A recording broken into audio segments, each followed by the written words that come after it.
Hi అండి, welcome to our channel Dhanyatej. ఈరోజు వీడియోలో మనం 7 రకాల బజ్జీలు తయారు చేసేద్దాం. చాలా టేస్టీగా ఉంటాయి. రండి ప్రాసెస్లోకి వెళ్ళిపోదాం.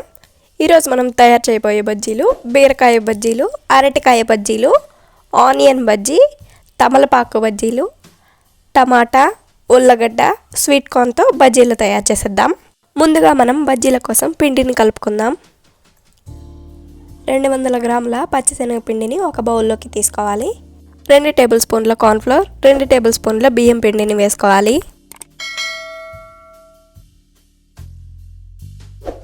రుచికి తగ్గట్టు ఉప్పు, 1/2 టీ స్పూన్ పసుపు, 1 టేబుల్ స్పూన్ ధనియాల పొడి, 1 టీ స్పూన్ గరం మసాలా.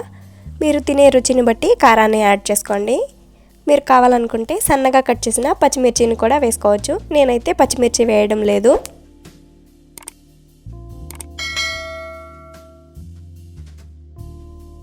రెండు చిటికెళ్ళ వంట సోడాను వేసుకోవాలి. వంట సోడా వేయడం వల్ల బజ్జీలు ఫ్లఫీగా వస్తాయి. 1/2 టీ స్పూన్ జీలకర్ర, 1/2 టీ స్పూన్ వామును నలుపుకొని వేసుకోవాలి.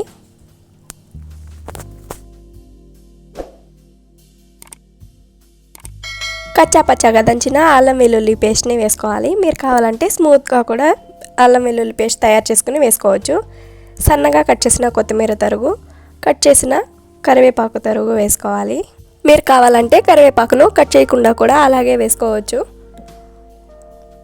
నేనైతే ఒక ఎగ్ని బ్రేక్ చేసి వేస్తున్నాను. మీరు వెజిటేరియన్స్ అయితే ఎగ్ని స్కిప్ చేసి కూడా ఇదే ప్రాసెస్లో తయారు చేసుకోవచ్చు. కానీ ఎగ్ వేయడం వల్ల బజ్జీలు మరింత ఫ్లఫీగా టేస్టీగా వస్తాయి.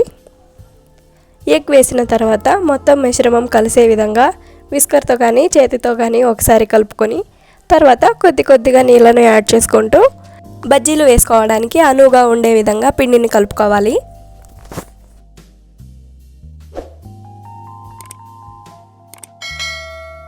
వీడియోలో చూపిస్తున్న విధంగా పిండిని కలుపుకొని పక్కనుంచుకోవాలి. పిండి 2-3 నిమిషాలు నానడం వల్ల బజ్జీలు సాఫ్ట్గా వస్తాయి, క్రంచీగా వస్తాయి. ఇప్పుడు ఒక్కో వెజిటబుల్ని తీసుకొని మనకు కావాల్సిన షేప్లో కట్ చేసుకుందాం. ఉల్లిపాయను తీసుకుని పైన ఉన్న చెక్కు మొత్తం తీసేసి ఒకసారి శుభ్రంగా కడిగి వీడియోలో చూపిస్తున్న విధంగా రౌండ్గా కట్ చేసుకోవాలి. ఉల్లిపాయ మొత్తాన్ని ఇదే విధంగా కట్ చేసుకోవాలి. కట్ చేసుకున్న ఉల్లిపాయను పక్కనుంచుకొని ఉల్లగడ్డను తీసుకొని పైన ఉన్న పొట్టు మొత్తం తీసేసి ఒకసారి శుభ్రంగా కడగాలి. కడిగిన ఉల్లిపాయను ప్లేట్లోకి తీసుకొని వీడియోలో చూపిస్తున్న విధంగా రౌండ్గా కట్ చేసుకోవాలి. థిక్నెస్ అయితే సన్నగా ఉండాలండి. మరీ లావుగా ఉంటే లోపలి వరకు ఉల్లగడ్డ వేగదు, పచ్చిగానే ఉంటుంది. కాబట్టి వీడియోలో చూపిస్తున్న విధంగా థిక్నెస్ ఉంటే సరిపోతుంది. ఇదే విధంగా ఉల్లగడ్డ మొత్తాన్ని కట్ చేసుకుని ఒక బౌల్లోకి నీళ్లు తీసుకొని అందులో ఉల్లగడ్డ ముక్కలను వేసుకొని పక్కన ఉంచుకోవాలి.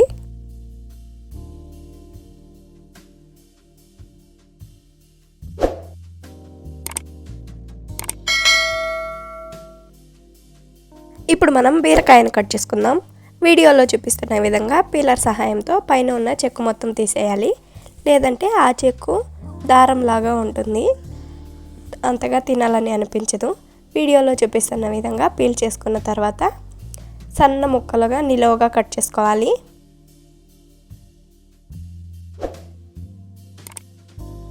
బీరకాయ ముక్కలు వీడియోలో చూపిస్తున్న థిక్నెస్లో ఉండాలి. ఇంతకన్నా మందంగా కట్ చేస్తే లోపల కాయ ఉడకదు.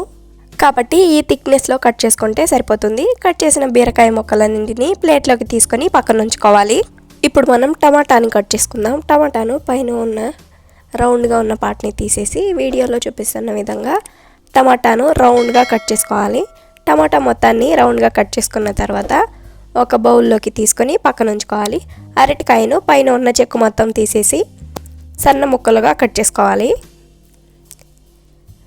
అరటికాయను మీరు కావాలంటే నిలువుగా కూడా సన్నగా కట్ చేసుకోవచ్చు. నేనైతే వీడియోలో చూపిస్తున్న విధంగా రౌండ్గా కట్ చేస్తాను. అరటికాయ మొత్తాన్ని రౌండ్గా కట్ చేసి నీళ్ళు ఉన్న ఒక బౌల్లోకి తీసుకొని పక్కన ఉంచుకోవాలి. బజ్జీలకు అనువుగా కట్ చేసుకుందాం. వీడియోలో చూపిస్తున్న విధంగా టూత్ పిక్ పుల్ల సహాయంతో వీడియోలో చూపిస్తున్న విధంగా పుల్లలను గుచ్చుకోవాలి. మొత్తానికి ఇదే విధంగా గుచ్చుకున్న తర్వాత వీడియోలో చూపిస్తున్న విధంగా సపరేట్ చేసుకుని ఒక బౌల్లోకి తీసుకొని పక్కన ఉంచుకోవాలి. తమలపాకును శుభ్రంగా కడిగి పక్కన ఉంచుకోవాలి. మీరు కావాలంటే తమలపాకును 2 పీసులుగా కూడా కట్ చేసుకోవచ్చు. నిలువుగా కట్ చేసుకోవాలి.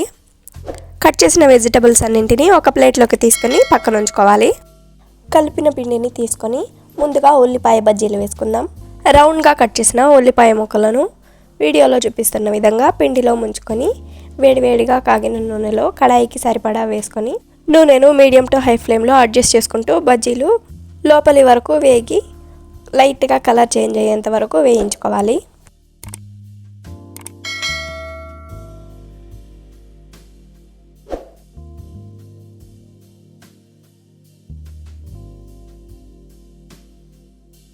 బజ్జీలు వీడియోలో చూపిస్తున్న విధంగా బాగా వేగిన తర్వాత నూనెలోంచి తీసి ఒక ప్లేట్లోకి వేసుకోవాలి. ఇప్పుడైతే మనం స్వీట్ కార్న్తో బజ్జీలు వేసుకుందాం. పుల్లను ఒక చివర పట్టుకొని వీడియోలో చూపిస్తున్న విధంగా పిండిలో ముంచి హై ఫ్లేమ్లో వేడైన నూనెలో వేసుకోవాలి. ఇదే విధంగా కడాయి మొత్తం సరిపడా వేసుకొని లోపలి వరకు వేగే విధంగా వేయించుకొని తీసుకొని ఒక ప్లేట్లోకి తీసుకోవాలి.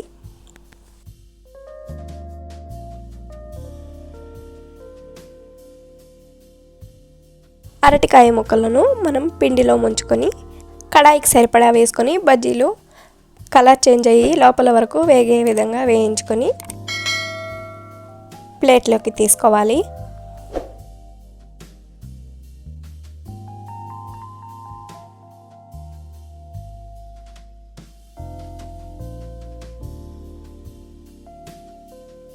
ఇప్పుడు మనం ఉల్లగడ్డ బజ్జీలను తయారు చేద్దాం. ముక్కలుగా కట్ చేసిన ఉల్లగడ్డ ముక్కలను తీసుకొని పిండిలో ముంచి కడాయికి సరిపడా వేసుకొని హై ఫ్లేమ్లో బజ్జీలు బాగా వేగేంత వరకు వేయించుకోవాలి. వీడియోలో చూపిస్తున్న విధంగా వేయించుకొని ప్లేట్లోకి తీసుకోవాలి. ఇప్పుడు మనం తమలపాకు బజ్జీలను చేసుకుందాం. తమలపాకులను పిండిలో ముంచుకొని కడాయికి సరిపడా వేసుకొని వేయించుకోవాలి.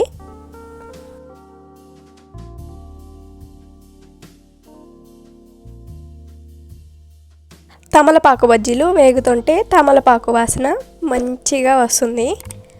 వీడియోలో చూపిస్తున్న విధంగా బజ్జీలు వేగిన తర్వాత ప్లేట్లోకి తీసుకోవాలి. ఇప్పుడైతే మనం టమాటా బజ్జీలు తయారు చేసుకుందాం. వీడియోలో చూపిస్తున్న విధంగా టమాటాను పిండిలో ముంచుకొని కడాయికి సరిపడా వేసుకొని రోస్ట్ చేసుకోవాలి.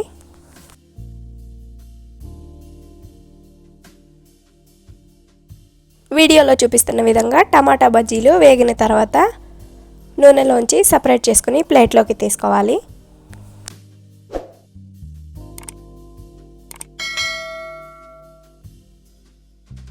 ఇప్పుడైతే మనం సొరకాయ బజ్జీలు తయారు చేసుకుందాం. సొరకాయ ముక్కలను పిండిలో ముంచి కడాయికి సరిపడా వేసుకొని వేయించుకోవాలి. వీడియోలో చూపిస్తున్న విధంగా బజ్జీలు బాగా వేగిన తర్వాత నూనెలోంచి సపరేట్ చేసుకుని ప్లేట్లోకి తీసుకోవాలి. అంతే అండి, 7 రకాల డిఫరెంట్ స్టైల్ బజ్జీలు అయితే రెడీ అయిపోయింది. మీరు కూడా ఒకసారి ఈ బజ్జీ రెసిపీని తయారు చేసి రెసిపీ మీకు ఎలా వచ్చిందో కామెంట్ చేసేయండి. ఈ బజ్జీలను నిమ్మకాయ ఉల్లిపాయతో సర్వ్ చేసుకుంటే చాలా బాగుంటుంది. మీకు ఈ వీడియో నచ్చినట్లయితే ఒక లైక్ చేసి సబ్స్క్రైబ్ చేసేయండి. అలాగే మీరు ఎన్ని రకాల బజ్జీలు తయారు చేశారో కామెంట్ చేసేయండి. Thank you for watching.